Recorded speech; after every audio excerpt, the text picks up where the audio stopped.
Ito pala kasi ang tinitingnan ng lipunan sa lalaki kapag ka nagmamahal na. Ang tanong dyan, responsable ba siya? Loyal ba siya?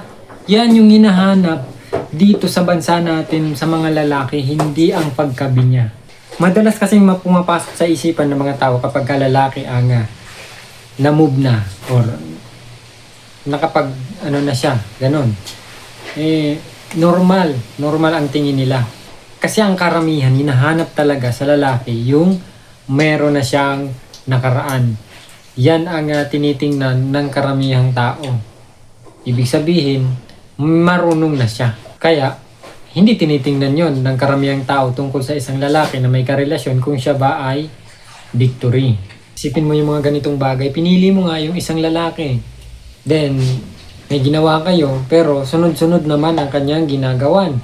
So, useless yung pagkabi niya kung hindi naman sa'yo lang ginagamit. Marami pang iba, maraming susunod. Diba? Yan yung tinitingnan ng lipunan.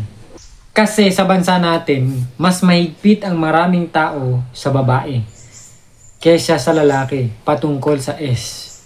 Kasi tinitingnan mabuti ng mga tao kung yang bang babae niyan ay V.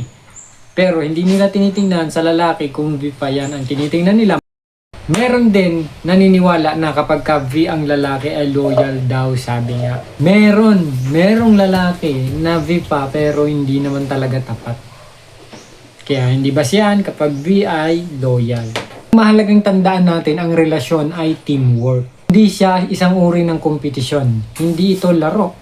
Ibig sabihin kapag ka teamwork, pansin mo yung patungkol sa kanya, hindi mo dapat yon tinuturing na nakikipag-compete ka.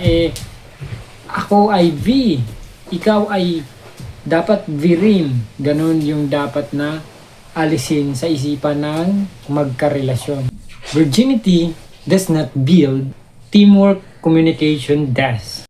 Baka meron pa rin naniniwala dyan na kapag ka ang lalaki ay V or hindi na V, ay wala na sa kanya yung moral.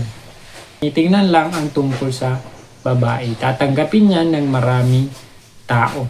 Kaya kung nagustuhan mo ang video na to at hindi ka pa nakasubscribe sa channel natin, maaari ka mag-subscribe.